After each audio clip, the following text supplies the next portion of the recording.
In this video, we will demonstrate how to install the digital micrometers on the equipment. Install the batteries and turn on both micrometers according to the instructions provided in the manual.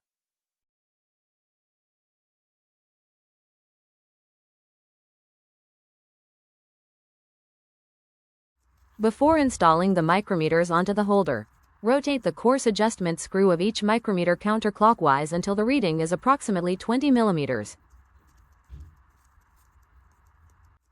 Next, attach the digital micrometers to the holder.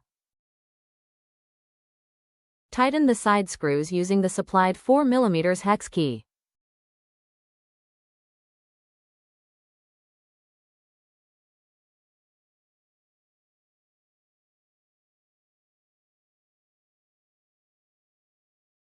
Ensure the micrometers are firmly attached to the holder before proceeding.